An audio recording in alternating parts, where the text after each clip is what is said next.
Assalamualaikum warahmatullahi wabarakatuh. Waalaikumsalam warahmatullahi wabarakatuh. Alhamdulillah wassalatu wassalamu ala sayyidina Rasulillah sayyidina wa maulana Muhammad ibn Abdullah wa ala alihi wa sahbihi wa mawala. La haula wa la quwwata illa billah, amma ba'du. Bapak-bapak, ibu-ibu, saudara-saudara kaum muslimin rahimakumullah. Pada pertemuan yang lalu sudah saya jelaskan bahwa hidup selalu berakhir dengan kematian. Apabila datang kematian menimpa seseorang, datanglah kiamat baginya. Itu yang disebut dengan kiamat kecil. Hakikatnya mati adalah perpindahan dari kehidupan di dunia ini menuju kehidupan di alam barzakh. Menunggu kita di alam barzakh sampai datangnya saat kiamat. Entah 10 tahun, entah 100 tahun, entah 1000 tahun, hanya Allah saja yang maha tahu. Adapun orang-orang beriman yang melakukan amal kebajikan dalam kehidupan di dunia ini, masa penantian yang lama di alam barzakh buat mereka sebentar saja. Tetapi bagi orang-orang kafir yang ingkar, yang tidak beriman kepada Allah, yang hidup di dunia cuma menumpuk-numpuk dosa, tentu penantian di alam barzakh akan merupakan waktu yang sangat lama. Bukankah dalam kehidupan kita waktu itu memang relatif? Contoh misalnya, bagi pemuda-pemudi yang sedang duduk asyik memadu cinta, waktu 4-5 jam saja rasanya cuma 4-5 menit, tenggelam oleh keasikan. Tapi buat orang yang berbaring di rumah sakit, meratap di balik-balik apa itu tembok derita kata lagu, di balik dinding-dinding penjara, sehari bagai seminggu, seminggu rasa sebulan, sebulan boleh jadi rasa setahun. Penantian yang sangat lama. Kapan kiamat itu akan datang? Ini rahasia Allah. Jangankan kita yang orang awam, baginda Nabi sendiri tidak diberitahu oleh Allah kapan kiamat itu akan terjadi. Tetapi sungguh pun demikian, banyak hadis-hadis yang menjelaskan ciri atau tanda-tanda datangnya kiamat. Nah, kalau sudah bicara soal tanda kiamat itu ada dua. Pertama yang disebut alamatus sughra, tanda-tanda kecil. Ini waktunya masih ada tenggang. Ada yang dinamakan alamatul kubra, tanda-tanda besar. Artinya kiamat sudah diambang pintu.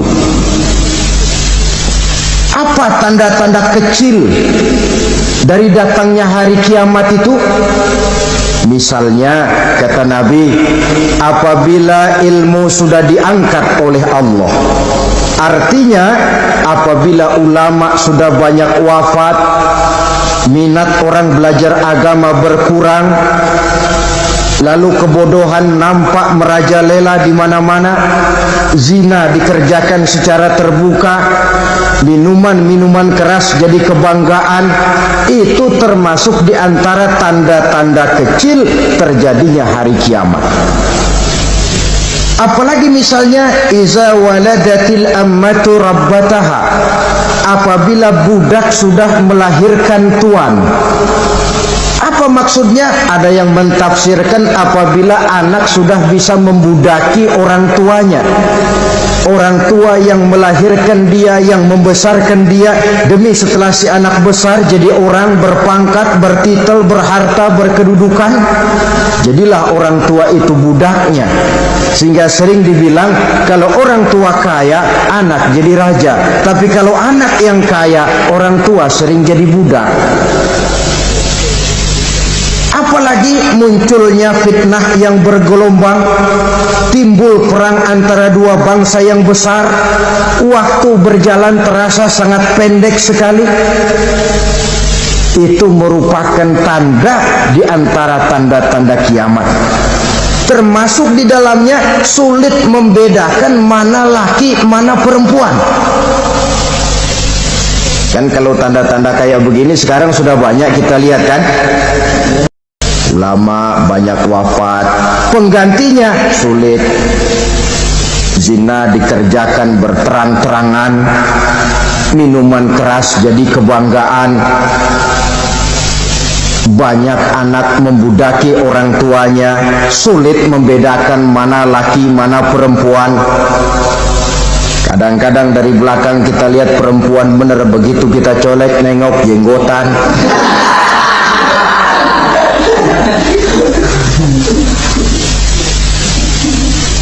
Ini termasuk tanda-tanda kecil, masih ada tenggang sampai akan terjadinya kiamat itu.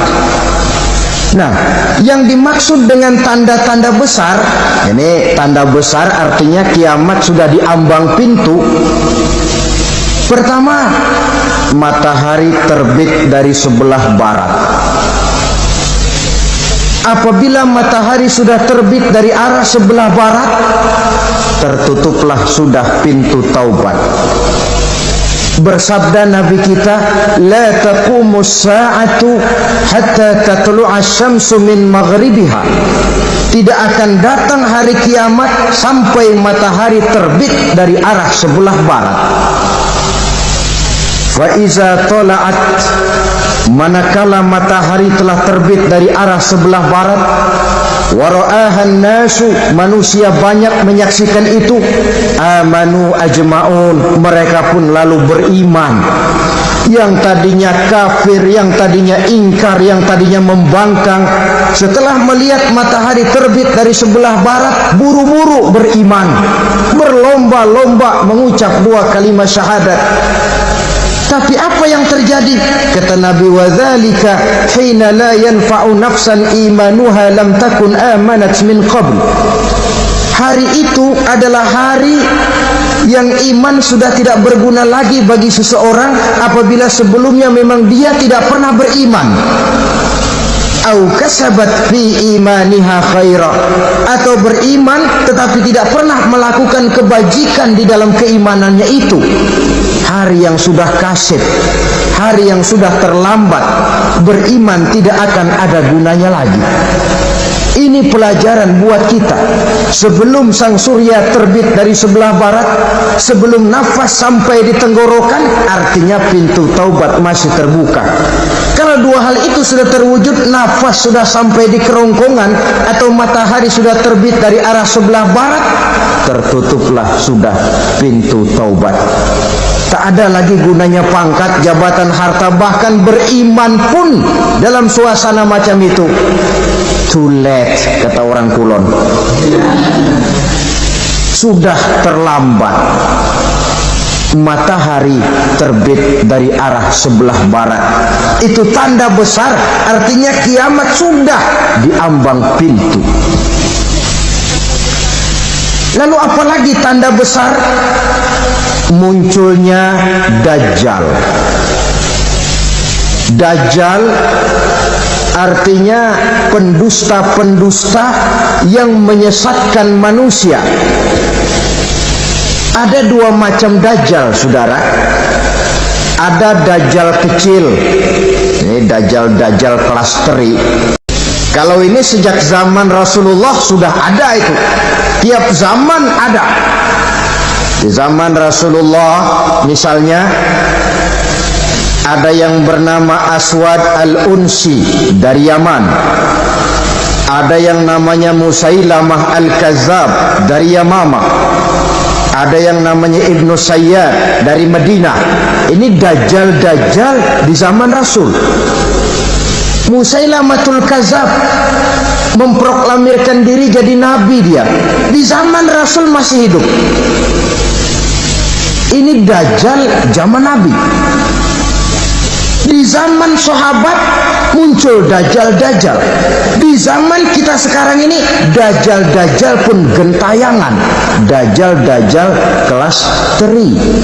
Kerjanya mendustakan manusia, menyesatkan manusia, memalingkan manusia dari jalan yang benar dan diridhoi oleh Allah Subhanahu wa taala. Adapun yang merupakan tanda besar dari datangnya kiamat, dajjal-dajjal kelas kakap, pembohong-pembohong besar yang menyesatkan masyarakat manusia berpaling dari jalan Allah mengikuti jalan mereka. Apa sih ciri dajjal itu? Kata Nabi dalam hadis Bukhari Muslim, "Innad dajjala," sesungguhnya yang namanya dajjal itu yakhruju, satu saat akan muncul mendekati hari kiamat.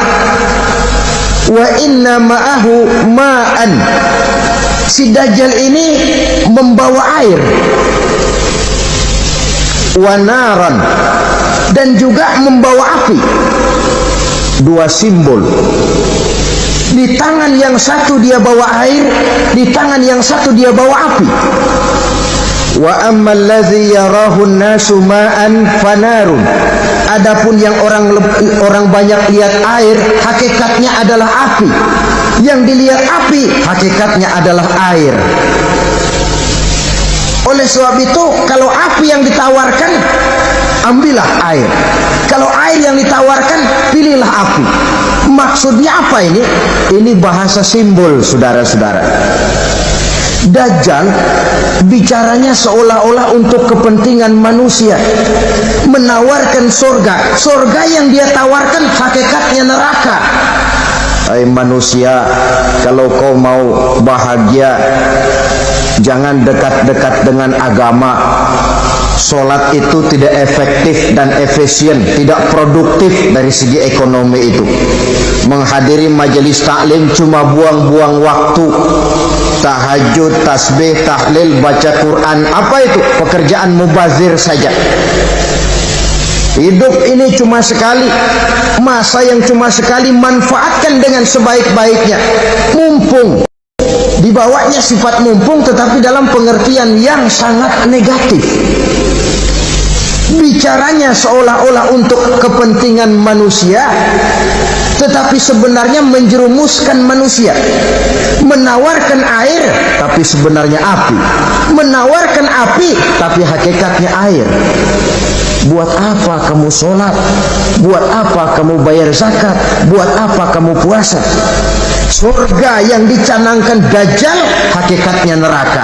Neraka yang digambarkan dajjal, pada dasarnya adalah surga. Jadi memutarbalikkan fakta itu kerjaan dajjal. Yang hak jadi batil, yang batil dibilang hak, yang benar jadi salah, yang salah malah jadi benar. Tuntunan disuruh jadi tontonan, tontonan malah menjadi tuntunan. Itu pekerjaan dajjal profesinya. Zamannya Nabi Adam, dajjalnya kan iblis. Betul? Betul. Apa sih gang kerayuan iblis itu? Allah setelah menciptakan Nabi Adam kan bilang, Adam, kau dan istrimu Hawa tinggal di surga ini. Seluruh fasilitas yang ada di surga persilahkan kau nikmati. Satu yang tidak boleh, jangan coba-coba dekati pohon khuldi. Dekat saja jangan, apalagi sampai memetiknya. Datang dajjal yang namanya iblis ini. Adam, kamu tahu nggak kenapa tidak boleh makan buah khuldi? Ya nggak tahu, pokoknya saya dilarang. Bodoh kamu, Dam. Khuldun artinya kekal. Kalau kamu makan itu buah, kau akan kekal di surga buat selamanya. Allah tidak kepengen, maka dilarang kamu makan buah khuldi. Kalau kau ingin kekal di surga Adam, makan saja. Saya bicara begini ini untuk kepentingan kamu Adam. Ini kan ciri-ciri Dajjal. Bicaranya sih seolah-olah untuk kepentingan Nabi Adam, hakikat sebenarnya menjerumuskan Nabi Adam supaya ingkar dan melanggar larangan dari Allah Subhanahu wa ta'ala. Jadi setelah muncul Dajjal, timbul kekacauan-kekacauan di masyarakat. Banyak yang terpengaruh, terpedaya dan terpesona. Termasuk mereka yang memproklamirkan diri jadi nabi, mereka yang memproklamirkan diri jadi rasul di zaman sesudah Rasulullah wafat. Itu adalah Dajjal. Maka saya ingatkan, kalau di zaman kita sekarang ini ada orang ngaku jadi nabi, ada orang ngaku jadi rasul, biar bahasa Arabnya kental, Quran hafal, hadis ribuan hadis hafal, biar pakai serban sampai menyengser ke tanah, bahasa Arabnya fasih, tapi dia mengaku jadi nabi, jadi rasul, kita umat Islam wajib tidak percaya.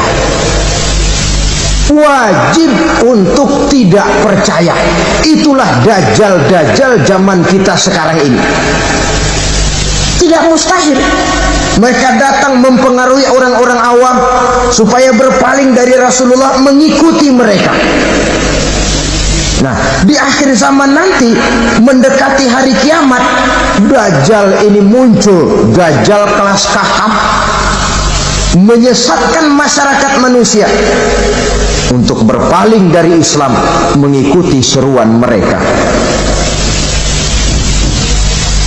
Apalagi di antara datangnya kiamat itu, tanda yang besar itu, turunnya Nabiullah Isa Al-Masih, putra Maryam.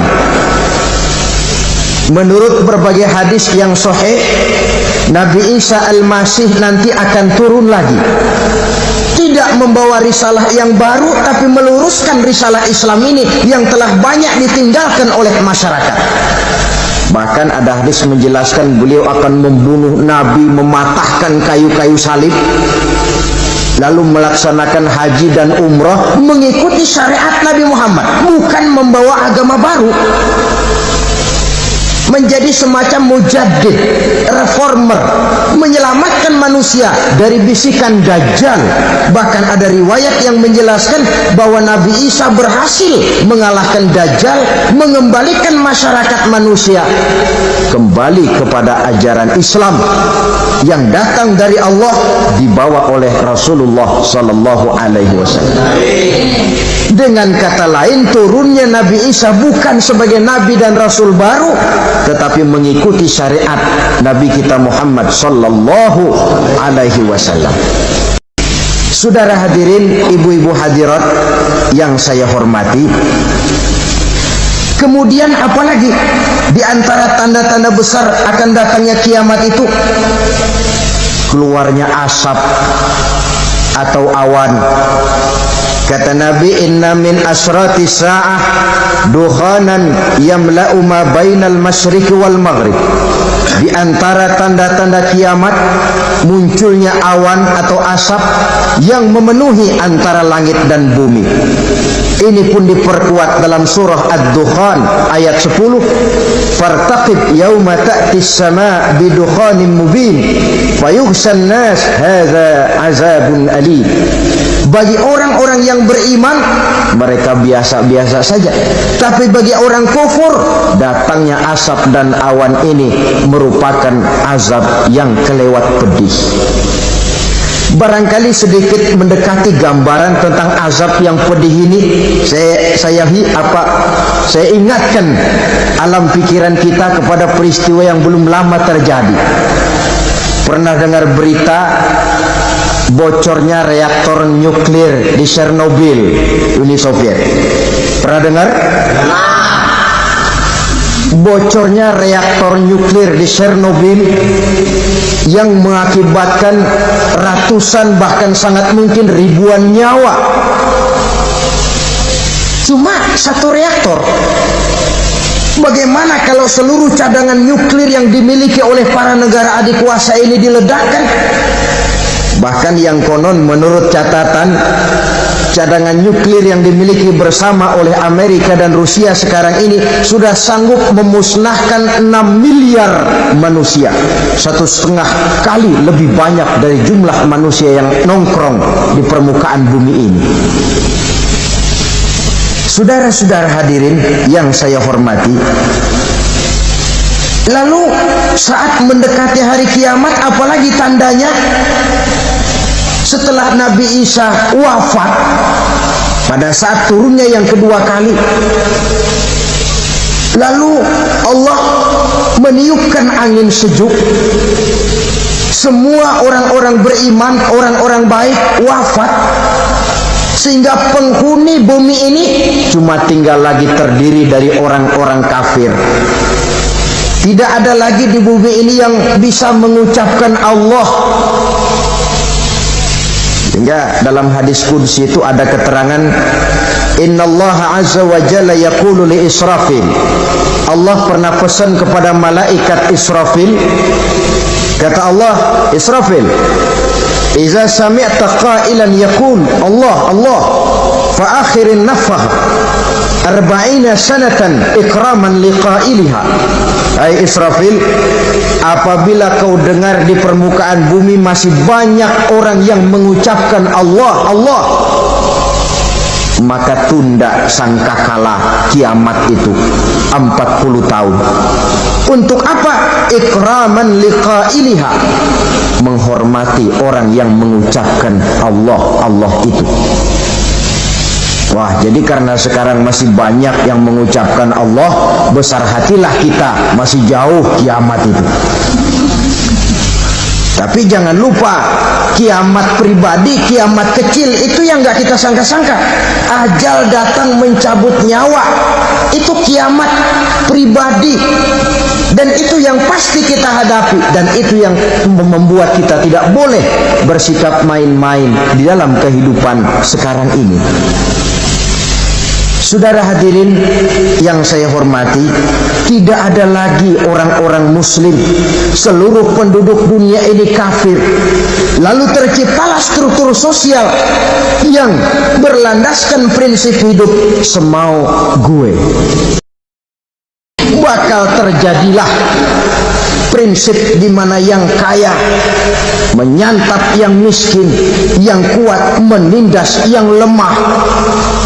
Hidup sudah bagaikan di rimba belantara. Berlaku hukum rimba. Siapa yang kuat dia yang menang, siapa yang lemah menjadi mangsa. Timbul kekacauan, maksiat merajalela, munkarat menjadi-jadi. Sehingga isi bumi ini penuh dengan segala macam perbuatan dosa.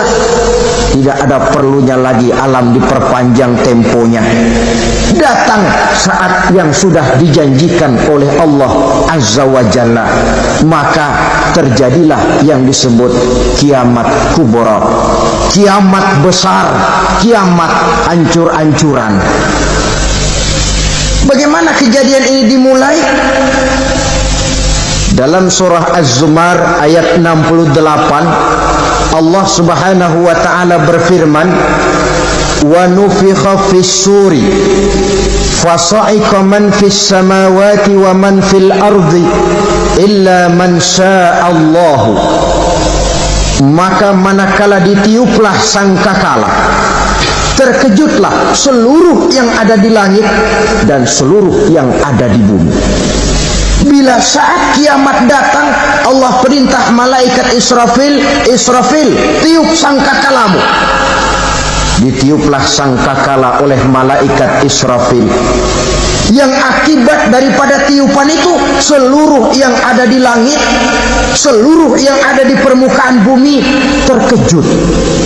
Yang ada di langit siapa? Malaikat kan. Bayangin aja kalau malaikat kaget, apalagi kita. Terkejut seluruh makhluk yang ada di bumi, yang ada di langit mendengar suara sangkakala itu. Bunyinya tidak sanggup kita bayangkan dahsyatnya. ledakan nuklir, ledakan neutron, belum apa-apa ketimbang bunyi sangkakala malaikat Israfil ini. Nah, lalu mendengar bunyi sangkakala ini, gemparlah makhluk, kacaulah alam. Bumi gempa, planet-planet bertabrakan, gunung meletus, air laut tumpah ke darat, angin topan bertiup, halilintar menyambar. Lalu semua yang bernama hidup mati total. Mati bareng tanpa persiapan. La haula wala quwata illa billah. Saya kadang-kadang dalam tafakur bermohon, ya Allah, mudah-mudahan saya nggak nemuin kiamat beneran. Ngeri, nggak bisa kita bayangkan macam apa suasana seperti itu. Allah saja banyak memberikan gambaran, misalnya Al-Qari'ah, wa mal qari'ah, wa ma adraka mal qari'ah. Kejadian yang menggemparkan. Tahukah kamu apa kejadian yang menggemparkan itu? Yauma yakunun nasu kal farasil mabsus wa takunul jibalu kal ihnil manfus. Pada saat itu manusia berterbangan bagai kupu-kupu, gunung berterbangan seperti kapas ditiup angin. Gunung saja macam kapas, konon lagi manusia.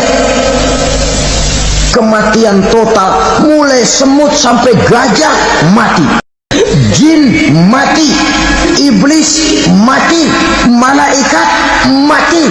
Malaikat saja mati. Saudara hadirin yang saya hormati, kematian total yang tanpa persiapan. Orang bilang, Pak, kalau mati bareng begitu yang repot malaikat maut dong ya, cabut sana, cabut sini. Itu kalau menurut logika kita, mestinya begitu menurut logika. Tapi logika juga yang bilang nggak perlu serepot itu. Sebab untuk mematikan listrik di wilayah DKI, di wilayah Jakarta, nggak perlu tiap rumah didatengin, matiin, ya lama. Cukup dari kantor pusatnya saja PLN, tekan satu tombol, gelaplah seluruh Jakarta. Saudara hadirin yang saya hormati, kematian total. Lalu setelah kematian total, planet-planet juga mati, dalam arti tidak bergerak dan beredar. Angin mati, dalam arti tidak bertiup. Air mati, dalam arti tidak ada riak gelombang. Pokoknya semua mati. Kullu nafsin za'iqatul maut, semua yang bernafas mati. Dalam ayat lain, kullu man 'alaiha fan, semua yang ada di permukaan bumi fana. Yang kekal cuma Allah Subhanahu wa ta'ala. Yang paling belakang mati malaikat maut dan malaikat Israfil. Tapi mati juga sesuai dengan janji Allah. Menurut hadis Bukhari Muslim dari Abi Hurairah, masa tenggang waktu antara kematian total pada tiupan sangkakala pertama dengan proses kebangkitan pada tiupan sangkakala kedua 40 lamanya. Tidak dijelaskan oleh Abi Hurairah 40 jam, apa 40 hari, apa 40 tahun. Hadis-hadis cuma menyebutkan 40 saja. Sunyi alam, yang tinggal cuma Allah saja lagi. Ketika itu Allah berseru-seru, katanya, limanil mulkul yauma, siapa para penguasa hari ini? Mana itu raja-raja dan penguasa yang dulu mengaku jadi Tuhan? Fir'aun, mana Fir'aun sekarang?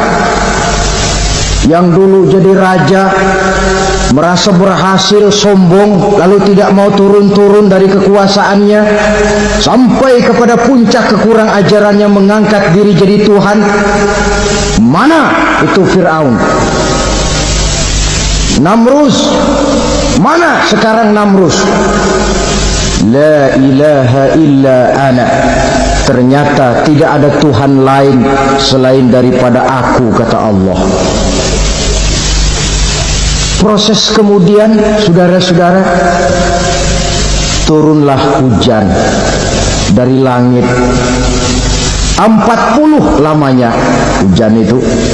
Tidak jelas juga 40 jam apa 40 hari.